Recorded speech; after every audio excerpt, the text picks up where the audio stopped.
Hello and welcome to a special edition of Arizona 360. I'm Lorraine Rivera. Thank you for joining us. President Trump's calls for a new border wall took shape this summer as contractors began installing taller fencing in Oregon Pipe Cactus National Monument and in Yuma County. That brings us to Cochise County, where the federal government plans to replace about 20 miles of existing barrier outside the city of Douglas. This week, we take a closer look at the project and some of the Trump administration's other approaches to curbing immigration at the southern border. To begin our coverage, we recently sat down with the chief of the U.S. Border Patrol, Carla Provost. Provost is the first woman to lead USBP and got her start in Douglas almost 25 years ago. We asked her to reflect on her career since then. Well, I really love Douglas. I actually spent 11 and a half years in Douglas as an agent, a first-line supervisor, and a second-line supervisor. And I was there during the time frame that we were building up in manpower, that we were adding tactical infrastructure, that we were adding border barriers, that we were adding more technology, and was able to see how that really helped us operate more efficiently, more effectively. Provost's rise in the agency included supervisory and leadership positions in Yuma, El Paso, and El Centro, California. Today, she oversees about 20,000 Border Patrol agents as chief of USBP. Her official promotion came in August of last year after serving on an interim basis since April of 2017. In that time, the number of Central American families crossing at the border began to climb. And despite a decrease this summer, CBP ended its 2019 fiscal year with more than 800,000 apprehensions, the highest since 2008. Earlier this year, Provost testified about the strain placed on the agency. I joined the Border Patrol nearly 25 years ago because of my strong belief in our border security mission. I could never have envisioned that today agents would spend at least 40% of their time as child care professionals, medical caregivers, bus drivers, and food service workers. The Border Patrol is not set up to detain people for extended periods of time, and our facilities were built in a time frame when our demographic was single adult males that we were catching. So we are not set to house children, women for long periods of time, but that's also not the Border Patrol's role. Our role is to do the apprehension and get them into the care and custody of either ICE, Immigration and Customs Enforcement, or if they're unaccompanied children, into HHS. And they have the facilities that are better equipped to deal with that demographic. How do you respond to the criticisms that the agency is not treating these men, women, and children, the family units, well while they're in custody? I will tell you, my men and women are doing an amazing job. I'm very, very proud of them when you consider the facilities and the situation that we are in. We've had overcrowding. We were not shy about that. I have testified to that as well. That comes back to, for instance, by law, I cannot turn over an unaccompanied child to anybody but HHS. And the Border Patrol's the only ones that can't say no. If people come across and we apprehend them, we have to deal with them. Provost says partner agencies overwhelmed and unable to accommodate the influx of asylum seekers led to overcrowding in Border Patrol's detention centers. Over the last year, the agency faced further scrutiny after several migrants in custody died from illnesses, including children. In late June, Congress approved more than $4 billion in supplemental funding for CBP, which Provost says helped improve conditions at its facilities. The infrastructure along the southwestern border has transformed over the years. Yes, it has. The policy for many people has become tougher, policies to enter the border. The number of deaths of migrants have increased over the years. There are the critics who will say the agency has contributed to that. What's your response? I would tell you this. We're law enforcement first and foremost, and we have a job to protect this country, and we swore an oath to protect this country, and our main mission is to secure the border. And to do that, and in my experience, because I was in Douglas when we had no infrastructure and barely any technology, I would say that we've had a lot of positive impacts that people aren't reporting. For instance, the local communities and the impacts on those communities and the reduction in crime. When it comes to the deaths, we've also, what people don't talk about is the sheer number of people we rescue. Over 4,300 rescues this year. And my men and women are constantly putting themselves in harm's way to take care of and to save lives. I think we need to focus more on the smugglers because they are not treating these individuals as human beings. They're treating them as a commodity. It's all about money for them. I would tell you they are the ones that are putting them in harm's way. On the national stage, Provost and CBP have had to play defense as both contend with negative press, like a ProPublica story in July that uncovered a secret Facebook group where agents posted inappropriate jokes about migrant deaths and congressional lawmakers. A follow-up report from The Intercept found Provost was a member of the group. Provost told a House subcommittee she was unaware of the offensive post and self-reported her own membership to the Office of Professional Responsibility when she realized she was part of the group. Because of an internal investigation into the group's activity, she could not address the issue with us, but she did discuss how damaging headlines impact the agency's ability to attract new hires. Is recruiting a challenge for you? It has been. I will tell you, this last year was the first year in a few that we have gone positive on our hiring versus the losses that we've had, and I expect us to do so again this year. So we've put a lot of effort into our recruiting. But that being said, we're certainly short-staffed. The hiring process is long and tedious, as any federal job is. But we have made a lot of improvements and a lot of strides. I think the negative press certainly doesn't help, but that being said, we are seeing several applicants in the pool of applicants. So, Provost says CBP could improve when it comes to hiring women, who account for about 5% of the entire force and about 10% of its leadership post. However, Provost sees her own trajectory as a sign the agency is headed in a positive direction. I do think myself sitting in the role that I am has an impact, because I know when I go meet any of our female agents in the field, I try to stop and talk to them, and I know that certainly gives them the idea that, hey, they can get there too. You sound hopeful about the future of the agency despite all the noise that's occurring right now. Well, the Border Patrol's been around for 95 years, and I've watched it develop over the last 25 years, and no matter what the challenge, our men and women step up, and they do an amazing job with very limited resources. So I think my hopes and my expectation that we will get through this too lie on the shoulders of our men and women. They're just amazing people. It's part of the reason I've spent 25 years in this organization. Okay, Chief Carla Provost, thank you. Thank you. In Cochise County, the agency's future involves replacing some Normandy-style fencing with 18 to 30-foot tall bollard fencing along mountainous terrain. According to documents from CBP, the project begins several miles east of Douglas and continues for 19 miles, crossing the San Bernardino National Wildlife Refuge. The Army Corps of Engineers contracted with Southwest Valley Constructors to build the wall. Our crew saw early work underway at a remote site leased from a rancher who told me crews are drawing groundwater from the property for a cement batch plant.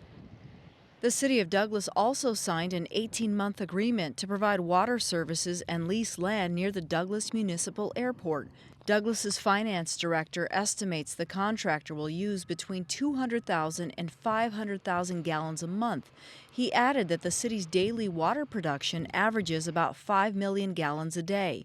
City officials anticipate an economic boost from the project as the influx of construction workers seek lodging and spend locally. Since the 90s, infrastructure along the border in and around Douglas has changed drastically. Police Chief Craig Fullen is a lifelong resident who joined the force 22 years ago. We discussed how built-up barriers have impacted public safety. Growing up here, my recollection of the border barrier was a dilapidated barbed wire fence and an unimproved ditch. With the infrastructure that's been put in, prior to that, the trend was for people to come across fairly freely and for that movement to be both north and south. With the influx that we had at that time, and this is like the late 90s into the early 2000s, it was very problematic because we had those people running into our neighborhoods, hiding in yards, trying to evade law enforcement. I think people who don't live in Douglas or aren't from here think of the border as a dangerous place. I mean, you're the top cop in this community. Would you say that's true? I think the perception is there, definitely. We do get inquiries from time to time, Little League teams that are coming from either out of town or out of state, wanting to know if it's safe for their child to come down and participate in a tournament. That's kind of the challenge that we have as well, is trying to overcome that stigma of being an unsafe community because of our location here on the border, when in fact our experience is to the contrary. I consider our community very safe. I think the true advocates of that are the community members themselves.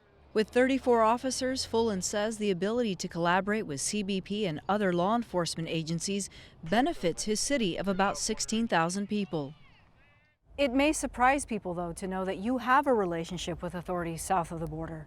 And when you talk about the way of life, I mean, this really is just sort of one place that happens to have a huge fence in between. Right, and honestly, it hasn't always been that way. I think in my tenure here, we've relied on our federal partners because of the relationships that they've established with our counterparts in Mexico, and we've been able to rely on those relationships versus establishing our own.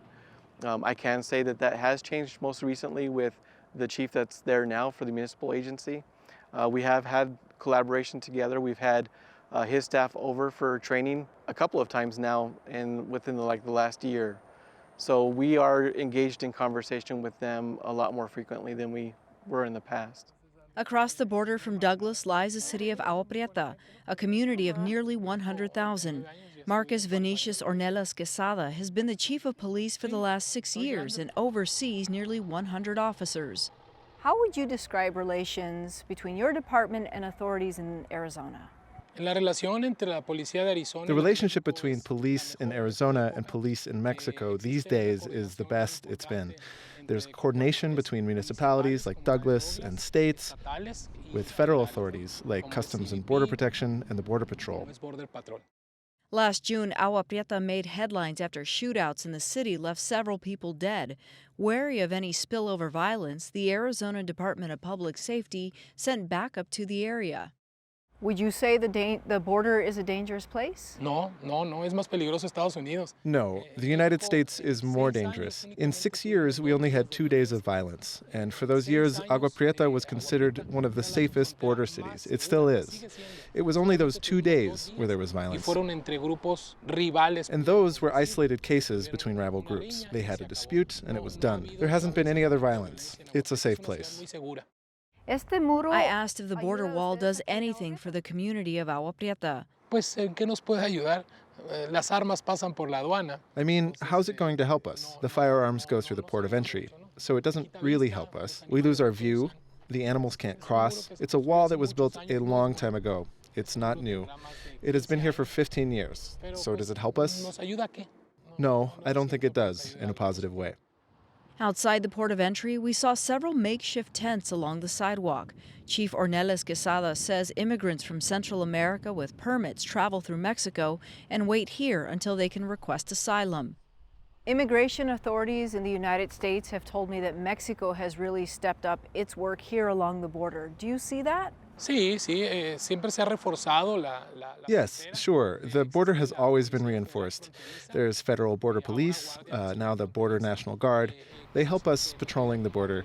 The local police do the same, they do their part, and that's so immigrants who try to enter the U.S. don't get hurt.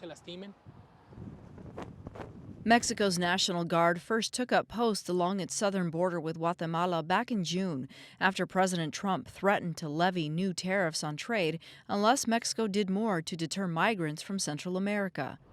Their presence eventually expanded to Mexico's border with the U.S., a move praised by Border Patrol leaders like Carla Provost and Tucson Sector Chief Roy Villarreal.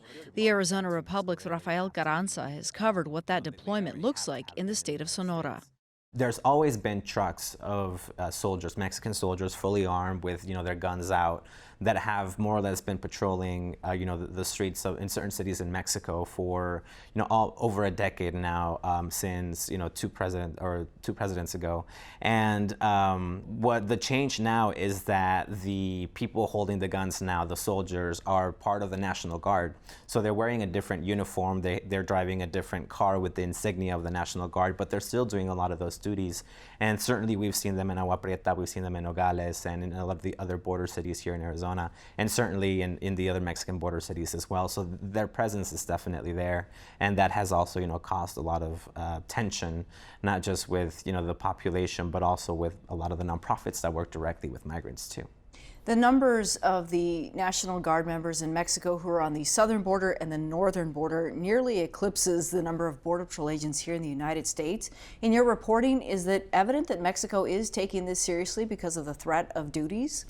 I mean, it seems that that's kind of the impression that is being given, considering, the massive number of troops or the National Guard members that Mexico has deployed, and it seems that they're taking it seriously enough. I think that the question, or what we need to look out for, is how sustained will this be? Will those National Guard troops remain there for a year, 2 years? Is that going to be a permanent thing, or are they going to be starting to taper off now that we're starting to see quote unquote results? And by that meaning, a decrease in the number of apprehensions on the U.S. side. And, U.S. officials are a little wary about, those future plans, because they feel that if Mexico does taper off their support and they start withdrawing some of these National Guard troops, then the number of apprehensions could, begin to rise again. Maybe not to the historic levels that we saw earlier in the year, but, close enough to create some additional, hardships and challenges for them. So when the Department of Homeland Security touts the decrease in numbers, it may not be completely a fair look at the picture, because many of these people are remaining in Mexico instead of crossing and requesting asylum. Is that correct? Well, I think once, in order to be sent back to Mexico, they already have to be, they already have to have been in the United States. So they certainly already made it there. But I think what Remain in Mexico is doing, by sending these individuals back to Mexico instead of letting them continue into the interior of the country, that is, creating, it's discouraging people back in Central American countries in southern Mexico from, attempting this, because what I found in my reporting is that in many instances, the reason or the way that many of these migrants reach a particular border area is because they have relatives or they know somebody who crossed through there, and so it's by word of mouth. And so now that the word of mouth is that they're not letting us get through, they're sending us back to Mexico.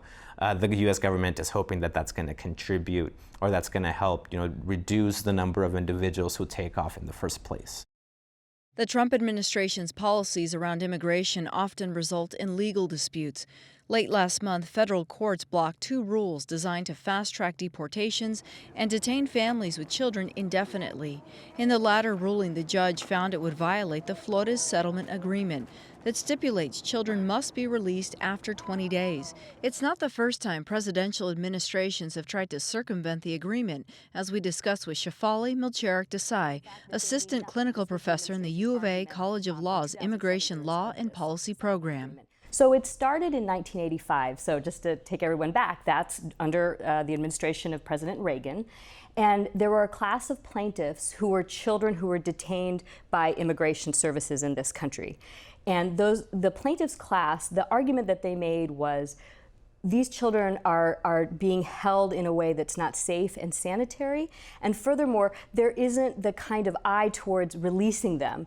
And that lawsuit ultimately got to the U.S. Supreme Court in 1993. Now we're shifting over to the Clinton administration. There were 2, and I'm going to kind of talk about them like 2 buckets, okay? There were 2 big buckets of things going on in this lawsuit. One bucket was, we don't want children to be in detention for long periods of time. We want to expeditiously process them and release them if at all possible. The second bucket is, to the extent that we need them to be in detention for a certain limited period of time, we want to make sure those conditions are safe, that they're sanitary, and that we're motivated by the concern for the particular vulnerability of children while they're in that situation. The Supreme Court case in 1993 only dealt with a very discrete portion of that first bucket. This settlement has been challenged in the 30 years of existence by multiple administrations, but somehow it remains in place. How is that legally possible? So that's also that's the next question in this story. So the case comes back after the Supreme Court to the district court. And in 1997, the parties, at the time the government was the Clinton administration and the plaintiffs, agreed to settle. And that's what becomes the famous Flores Settlement Agreement. And what I want to point out here, because it's something that the district court has said over and over and over again in this case, is that a settlement agreement is essentially a contract. It's a binding contract. And that answers your question as to why this agreement continued. In light of what's taking place, many leaders in the Department of Homeland Security have classified this as a legal loophole. So it has been challenged. What have been some of the arguments to try and get out of this agreement? Now let's fast forward to 2015. Now we're under the Obama administration. And the plaintiffs bring an action in court and they say, hey, remember that settlement agreement we entered into? Government, you're not holding up your end of the bargain. In other words, you're in breach of that contract. The response of the government at that time was, look, to the extent that you're talking about accompanied minors, so minors who are in detention with their parents, the agreement doesn't apply to them. So we're not in breach of the agreement. That issue went up to the Ninth Circuit Court of Appeals, which in 2016 ruled, consistently with the district court, that there's nothing in the agreement that distinguishes between accompanied minors and unaccompanied minors. So again, going back, putting on your contract hat, the plain language of the statute says it's all minors, and the reasoning for that was, of course, that these agreements were entered into because everyone agreed that children needed certain safety measures in place in order to thrive, in whatever situation they found themselves in. So what the government did after it lost at the district court level in 2017 is they re-triangulated the strategy, and they said, you know what, we're just going to change our regulations. The court's not letting us out of the Flores Settlement Agreement that the government agreed to all those years ago. We're just going to create new rules that say, with respect to accompanied minors, we don't have to do these things. And that's the court ruling that just came down last week from the district court, where the district court said, no, you can't get out of the contract by doing that. And the district court used this very contract-based language that said, for better or for worse, we have the system of contract in our country that gives parties certitude. In other words, if parties didn't believe that their contracts would be honored into perpetuity, they would be reluctant to enter into contracts to begin with. So the court said, I have to honor the plain language of this settlement agreement. It's not a loophole. It's actually a contract which is as old as our nation. The Trump administration's zero-tolerance policy at the border garnered widespread attention and scrutiny over its resulting family separations. A federal judge ordered a stop to it after more than 2,600 children had been separated. Last month, a government watchdog report detailed the trauma endured by children. While CBP has told us it limits instances where it separates families, their journey to the U.S. can still involve hardship. Over the last year, hundreds of families seeking asylum have found refuge at Casa Alitas in Tucson, a short-term shelter for migrants run by Catholic Community Services. Along with sanctuary, children and adults are also given an opportunity to heal through art. We learn more from Valerie Lee James, a former clinical art therapist and the Art Activities Program Director at Casa Alitas. Our expressive arts here at Casa Alitas are part of a continuum of trauma-informed care that we do here. And so we don't really call it therapy, but it's expressive arts, and that's exactly what it does. The other thing that happens with expressive arts is it really helps to build a little bit of resiliency in the short term. So especially when we teach emergency English, which is part of that, it's actually part of expressive arts, which involves the visual arts, movement, music.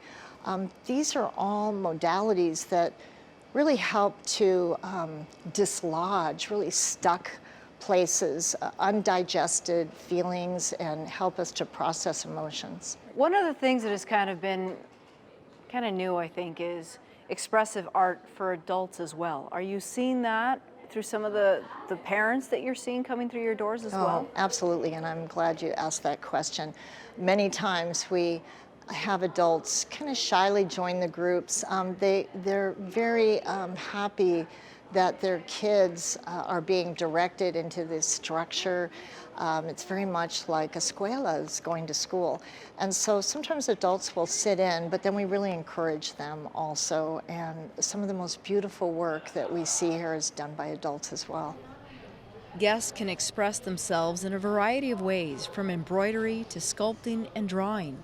Their first introduction to art happens during intake. Crayons and coloring books adorn each table where volunteers process new arrivals. Finished work also decorates the wing. The kids just love being able to put their work up after they do it and join all the rest of the work that's on the wall and write their names and the countries they're from and their ages. James says art she sees children create regularly features homes, nature, and often conveys a sense of gratitude.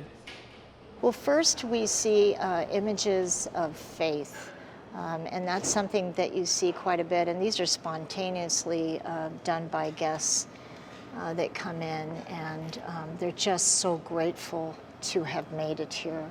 Because you are an art therapist, do you ever run the risk of looking at something and misinterpreting it because it may not be what you think it is? Actually, we are careful about interpreting children's work.